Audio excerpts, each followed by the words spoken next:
Sa kalaliman ng gabi ay nagising si Ava, dahil sa bangungot na mula sa alaala ng pagkamatay ng kanyang ama. 12 taon na ang nakakaraan kung saan ay 14 na taong gulang pa lamang siya noon.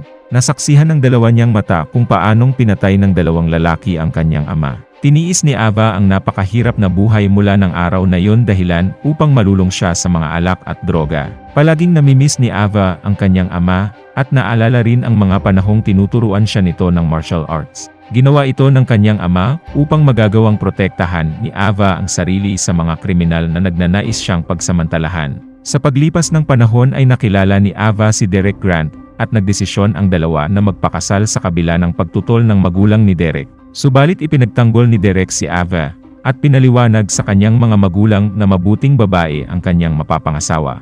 Natuloy ang kanilang kasal at tumungo sila ng Caribbean Island upang mag-honeymoon. Mayroong sariling bahay roon ang pamilya ni Derek at doon ay naikwento ng lalaki ang kanyang kabataan.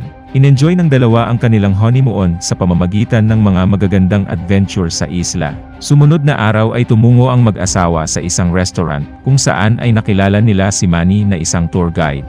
Inimbitahan ni Manny ang dalawa na puntahan ang napakagandang zipline na pagmamay-ari ng kaibigan nito. Dahil nais pang ma-enjoy ng dalawa ang kanilang honeymoon ay agad silang pumayag.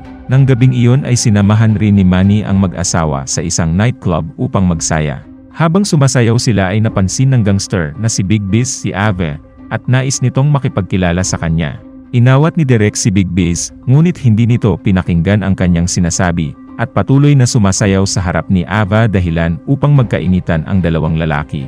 Sinubukang awatin ni Manny ang dalawa subalit nagalit na si Big Biz, at sinuntok nito si Derek. Hindi napigilan ni Ava ang sarili, at ginamit niya ang kaalaman sa martial arts upang ipagtanggol ang kanyang asawa. Laking gulat ni Manny at Derek sa kanilang natuklasan na hanggang sa pag-uwi ay patuloy silang nagtataka sa nangyari. Sumunod na araw ay binalaan ni Manny ang mag-asawa sa maaaring paghihiganti ng gang ni Big Biz. Nabahala ang mag-asawa, ngunit biglang tumawa si Manny, at sinabing nagbibiro lamang ito. Ang katunayan ay maaga siyang pumunta upang samahan ang dalawa patungo sa zipline. Nang makarating sa zipline ay inamin ni Ava na natatakot talaga siya sa matataas na lugar, ngunit sa pamamagitan ng suporta ni Derek at Manny ay napilitan siyang subukan ito. Nagustuhan ni Ava ang pakiramdam ng pag-zipline, kaya't niyaya sila ni Manny sa mas mataas na zipline. Malayo ang kanilang lalakbayin, ngunit alam nilang mag-enjoy sila sa lugar na yon. Nang makarating ay naunang sumubok si Derek, ngunit sa di inaasahang pagkakataon ay naputol ang safety rope na nakakabit sa kanya. Labis na nag-alala si Ava sa kanyang asawa, habang sinusubukan namang tulungan ni Manny si Derek. Subalit dahil sa kakulangan ng gamit upang mailigtas si Derek, ay wala nang nagawa si Manny. Agad na tumungo sa kagubatan si Ava sa pag-asang maaabutan pa niyang buhay ang kanyang asawa. Buhay pa si Derek nang makita ito ni Ava, subalit malala ang injury sa paa nito, at napansin rin niyang nawawala ang dalang pera ng kanyang asawa. Dahil dito ay nagduda siyang tila may mali sa mga nangyaring aksidente. Agad namang tumawag ng ambulansya si Manny upang madala sa hospital si Derek. Ngunit hindi pumayag ang sakay ng ambulansya na samahan ni Ava ang kanyang asawa dahil yun ang kanilang medical procedure. Binigyan ni Omar ng business card ng hospital si Ava kung saan nila dadalhin si Derek. Dahil wala na rin siyang magagawa, ay nanghiram ng motor si Ava upang sundan ang ambulansya. Subalit na aksidente si Ava, kaya't natagalan pa bago siya nakarating ng hospital. Nagtanong sa information desk si Ava, subalit ayon sa babae, ay wala sa hospital na yun ang kanyang asawa. Agad siyang tumungo sa ibang hospital sa pagbabaka sakaling naroroon si Derek, ngunit nabigo siya. Nagdududa na si Ava sa mga nangyari, kaya't pumunta siya sa pulis upang ipaalam ang pagkawala ng kanyang asawa. Sumunod na araw ay tumungo ang kapatid ni Derek na si Sandy sa Caribbean, kasama ang kanyang asawang si Robert. Tumungo ang tatlo sa pulis upang alamin ang tungkol sa kaso ng pagkawala ni Derek. Nakausap nila ang Chief of Police na si Roman Garza na siya ring humahawak sa kaso. Ikinuwento ni Ava ang lahat ng nangyari, lalo na ang kahinahinalang pagkawala ng pera ni Derek nang maaksidente ito. Dito ay pinaliwanag ni Roman na ang isla ay puno ng mga mapanganib na kriminal at meron na ring mga kaso ng pagkidnap sa mga mayamang turista. Tumungo sila sa zipline kung saan nangyari ang aksidente, at ayon sa empleyado nito ay wala sila sa lugar na yun noong mangyari ang aksidente. Nagalit si Ava nang marinig ito dahil alam niyang nagsisinungaling lamang ang empleyado.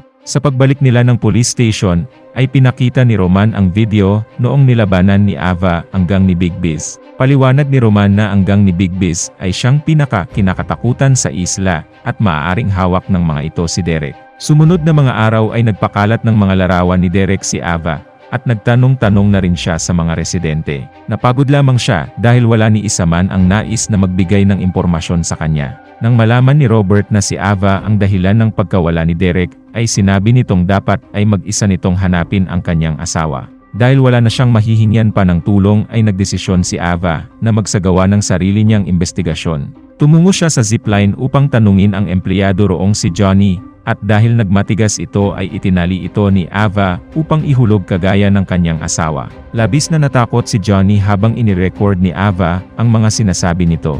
Napilitang aminin ni Johnny na nagsisinungaling lamang siya noong tinanong ng pulis, at siya din ang nautusan ng mga gangster upang mangyari ang aksidente. Dala ang malakas na ebidensyang ito, ay agad tumungo ng police station si Ava upang ipakita kay Roman ang video. Inutusan niya si Roman na hulihin ang mga gangster na may pakana nito. Ngunit nagulat siya nang inutusan ni Roman ang kanyang mga tauhan na ikulong si Ava dahil sa pananakit kay Johnny upang mapaamin ito. Iniutos na rin itong paalisin si Ava sa isla. Sumunod na eksena ay makikita si Ava na nakasakay sa barko habang nakaposas at kasama ang pulis na escort. Dahil mahaba ang biyahe ay nagpaalam si Ava na tutungo ng palikuran, ngunit pumayag ang pulis sa kondisyon na sasama ito sa loob. Sumama nga ang pulis, ngunit hindi nito inaasahan kung gaano kalakas si Ava at napatulog niya ang lalaki.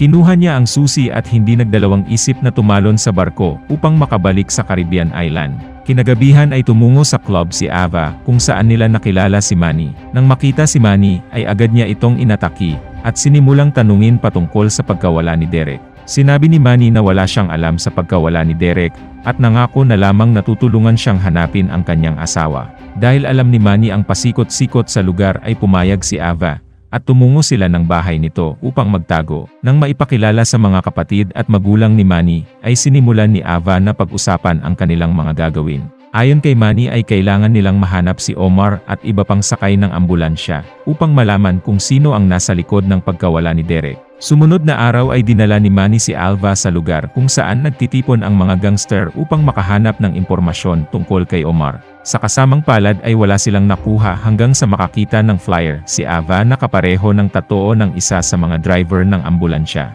Tiningnan nila ang flyer kung saan ay isa pala itong fighting venue, kaya't nagmadali nila itong hinanap. Nang makarating ay hindi pinalabas ng sasakyan ni Manny si Ava, hanggat hindi pa siya nakakasiguro sa kanilang papasukin. Hindi nagtagal ay nakita ni Ava ang driver ng ambulansya, na sumakay sa kotse, kasama ang isang babae. Agad niya itong sinundan at nang magkaroon ng pagkakataon, ay inatake niya ito.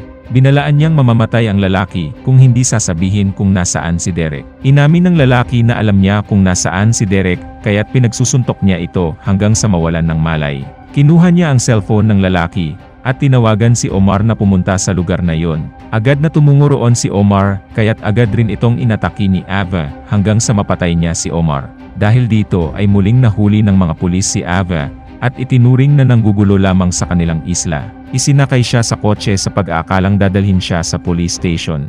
Subalit habang nasa biyahe ay napansin niyang patungo sila sa kagubatan kung saan ay balak siyang patayin ng mga pulis. Bumaba ang pulis at naghukay ng paglilibingan kay Ava habang nasa loob lamang siya ng sasakyan. Nagawa niyang kumawala sa posas at agad niyang pinatay ang pulis na nagtatangka sa kanyang buhay. Sunod ay tinungo ni Ava ang bahay ni Roman at pinasok ang kwarto ng anak nito.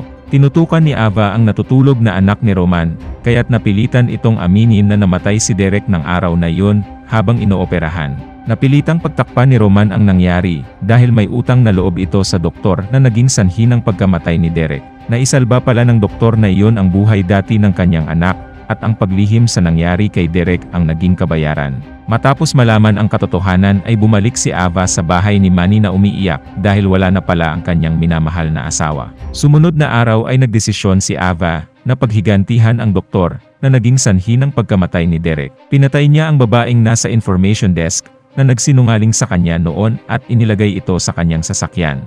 Gamit ang identification ng babae, ay nakapasok siya ng hospital at nahanap ang doktor na yun na agad niyang binalot ng plastik ang mukha. Ayon sa doktor ay tingnan niya ang surveillance camera footage kung saan makikita ang gangster na nagngangalang Silvio Lugo. Buhay pa pala si Derek at sa oras na yun ay ibinalik ito sa hospital. Makikitang dinala si Derek sa isang operating room kaya't nagpanggap si Ava bilang isang nurse upang makapasok sa kwarto. Dito niya napag-alamang kukunin ng mga doktor ang spinal marrow ni Derek para sa paggamot sa cancer ni Silvio. Bago pa masimulan ang operasyon ay binunot ni Ava ang kanyang baril at inilayo si Derek sa mga gangster. Agad na hinabol sila ng kalaban habang nagmamadali silang lumabas ng hospital.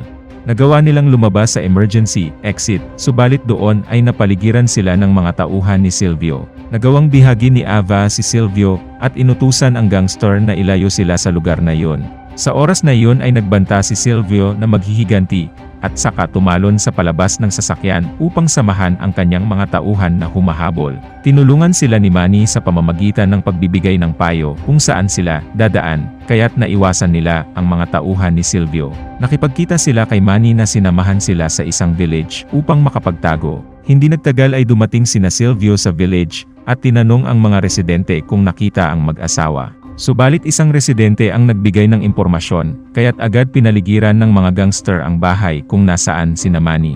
Isa-isang pinatay ni Ava at Derek ang bawat gangster na pumasok ng bahay, hanggang sa nakaharap ni Ava si Silvio. Pinanood ng mga tao ang laban, at sa pagdating ng mga pulis ay ginawang hostage ni Ava si Silvio. Nais hulihin ng mga pulis si Ava dahil mga kakilala ni Silvio ang mga pulis. Sa oras na iyon ay dumating si Big Biz at binalaan ng mga ito ang lahat na huwag gumawa ng gulo na tatakot sa mga turista ng lugar. Nakiusap si Big Biz na ibigay ni Ava ang patalim na gamit niya upang bihagin si Silvio at nakumbinsi nito ang babae. Ngunit ginamit rin ito ni Big Biz upang patayin si Silvio sa harap ng mga taong naroroon. Pagkatapos ay inutusan ni Big Biz si Ava at Derek na umalis na ng isla at maging ang mga pulis ay pinabalik na rin ito sa kanilang estasyon at nangakong dodoblehin ang binayad ni Silvio sa mga ito. Sa pagtatapos ng pelikula ay makikita si Ava at Derek na sakay ng speedboat papalayo sa Caribbean Island.